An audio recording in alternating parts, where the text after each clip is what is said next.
Hey, how's it going everybody? I hope you guys are doing well. I'm Matt and in this video I'm going to talk about the YouTube Shorts. Now I've been uploading a lot of shorts and I'm getting quite a lot of comments, not as much as I wish I were, but still. And I thought to myself, why won't I make a video where I reply to these comments? Well, at least some of them. So I decided to put a few of them here in this video and I hope that you'll enjoy it and let me know in the comments afterwards, what do you think about them? Some of you probably already know this, but Baldur's Gate is set in the Forgotten Realms. For those of you who are not aware, the Forgotten Realms is a Dungeons and Dragons campaign that was created between 1967 to 1987. Baldur's Gate 3 takes place in the same country as the movie Dungeons and Dragons 2023, Honor as Among Thieves, both having a villain who is the leader of the main city of the story, and that villain is Sofina. And yes, that's quite awesome. I didn't know that. I had to check it out, so thank you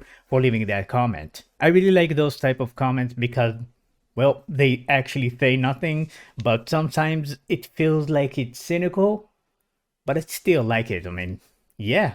Why not? Hawkeye Go, the blind giant from Dark Souls, is not really blind. Apparently the people of the town that Go protects aren't very fond of giants, so they blocked his helmet's eyes with resin. And as it seems, giants in the Dark Souls world are not very bright, so Go believed himself to be blind and never tried to take the helmet off. And yet, he killed a dragon with one arrow. He didn't kill a dragon with one arrow. Had this guy even touched the game ever? Unbelievable. Well, this type of comments are always fun to read. Yes, I played Dark Souls not a lot, and yes, I do have some gaps in knowledge, and I was wrong on this one. Well, mainly wrong on this one because the point wasn't if it killed the dragon or not, but in general, yes, I was wrong. I don't mind you leaving these type of comments. Keep going, try coming at me. Well, it was more impressive than a kill. Instead of hitting a vital, he pinned its wing to its body and forced it down so a small moron could poke it to the death. And that's what I call a respectable comment. So, yeah, I was wrong.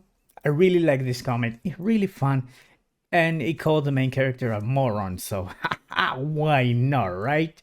You can change your character's eyes in Elden Ring so that they look like dragon's eyes. After defeating a dragon in Elden Ring, you will get an item that you can trade for powerful spells. You might didn't notice, but after 4 trades, your character's eyes will start to become yellow, just like dragon's eyes. This person asked, why you the frenzy flame eyes pick? And I replied, editing mistake, but you got sharp eyes though. Pun intended. Well, that's my reply. Kratos from the God of War franchise is based on Kratos from Greek mythology. Although it's not surprising at all, it's still nice to see that this character has a base to it. Kratos is a divine personification of strength in Greek mythology. This person said the dev once said that they don't even know about Kratos. Stop spitting. Lol. And I replied, I had to go to check your statement. You are right, my mistake. Yes, many times when people point out that I'm mistaken, I'm actually going and checking if they are correct. And when they are correct, I don't mind admitting it that I'm wrong because, well, this is how we learn and grow. So thank you for correcting me there. Aloy was supposed to ride a real horse in Horizon Zero Dawn. Early concept of the game showed Aloy ride a horse. The developer decided to remove the concept of the horse because it would have suggest that other characters can do that as well. And that is something that will take away the uniqueness of Aloy being able to ride a mount. This one said, or they really wanted something to combat with Breath of the Wild a bit more. Low. Well, I don't think that that's what they try to do, because not every game who has similar mechanics is somewhat a competition for other games that have the same mechanics. Now, there are some games that I would agree, such as Immortals Phoenix Rising, where I would say that it seemed like it is a competition to Breath of the Wild. Well, with the next comment, I might not be very nice. I'm sorry if that's how it goes out. That wouldn't suggest anything to anyone, it's such a lame excuse. Well, not exactly. If the game had horses and Aloy was the only one to ride a horse, then everyone else, I mean, all the players and everyone would complain. What the hell? Why does only Aloy have a horse? Well, it doesn't work like that, you know? The point in the game was that it's unique to Aloy, and if it had a real horse, I mean, real, you know, in perspective, that means that everyone else could ride a horse, but when it's a machine, it's different. You need the different mechanics for that. So in this case, I think that you are wrong, but you have the right for your own opinion. In the original Tomb Raider game, Lara Croft was made out of 540 polygons. Now that was quite a lot for that specific point in time. Just for comparison, Crash Bandicoot, which was released 2 years later, was made out of 512 polygons. But in the remake of Tomb Raider in 2013, Lara was made from 40,000 polygons. Now, how awesome is that? In the original, she didn't have ears, but in the remake, the ears alone had more poly than the original model. Yeah, that perfectly said, perfectly said. It's practically impossible for one person to visit every planet in No Man's Sky. Although it's not surprising, I wanted to give you a little bit of details on it. There are a lot of planets in this game, and if you'll calculate it, you'll find that if you'll visit each planet for 1 second, it will take you 585 billion years to visit them all. Good luck in your journey. Well, this guy said, I left my wife and kids to explore all planets in No Man's Sky. And I said, effective.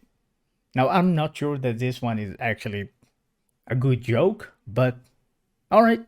This one said, I just don't understand how this game can make billions of planets and maps, but Among Us can't make a new map. But so yeah, good question. As I said in the comment, well, I believe that different devs, different vision, different game, I don't know. That kind of a broad question. I don't even know how to answer that in a few sentences, so let's continue. And the last one for this shorts is, this one said, to be fair, there isn't a lot of variation. I played for about 10 hours and I was already seeing so many repetitive assets that were just different colors. Wish they would have went with quality over quantity. So I did a bit of research about No Man's Sky. Yes, there are a lot of repetitive objects and assets, but there is a very large of different variety of things. And colors, yes, colors is one of them. And I do think that there is a lot of quality to the game itself, because there are a lot of things that you can find, you can discover and explore, and there are a lot of things that you can find that others never seen before. So I don't think that you are correct in this one, because there are, you know, when you put the same thing with different color, it's still different. It's still not the same. So yeah, that's all there is to it. I mean, you can argue, yes, you can argue that it's not a big change. You can argue that it still seems to be the same, but the matter of fact, it's not the same, and therefore it's different. And story for the Puzzlehead. Alright, let's go. Pokemon Ruby and Sapphire is the only game in the franchise where you can meet the player's father. In all other games, you will only meet the player's mother. And there is a story behind this and the Pokemon Wars, but we'll not get into this. So the player's father's name is Norman. And not just that, he is also Petalburg gym leader. This guy said that I look like a white Berlizzi, and he's not going to lie. Well, I didn't even know who Berlizzi was before I seen this comment, and I went to check it out, and so sorry that I didn't know, by the way. I apologize. I should be more educated. But if I look a bit just like Berlizzi, doesn't matter the color, I am honored, because that dude is one handsome man. Omen from Valorant is a very mysterious character. No one even know what his real name. He was known in the past as Marcus, John, Red, Johan, and also Dimitri. And even the blackmailer doesn't know Omen's name. There is a speculation that Omen himself doesn't even know his own name. This one said, "This video is so old." And I said, "It's not old, it's aged low." And he replied with, "Old is literally a part of age definition." And I'm thinking that someone just missed the joke.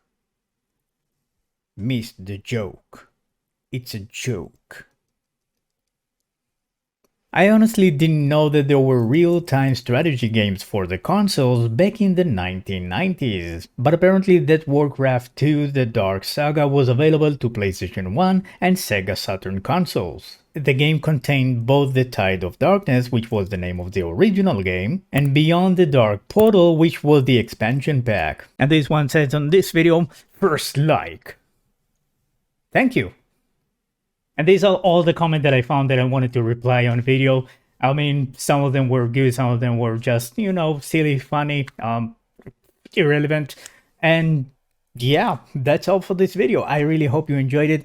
If you like this type of content, let me know in the comments. If you want to see more of me reacting, replying to these kind of comments. And that's it for this video. I really hope that you guys have a great day. And don't forget, enjoy your games.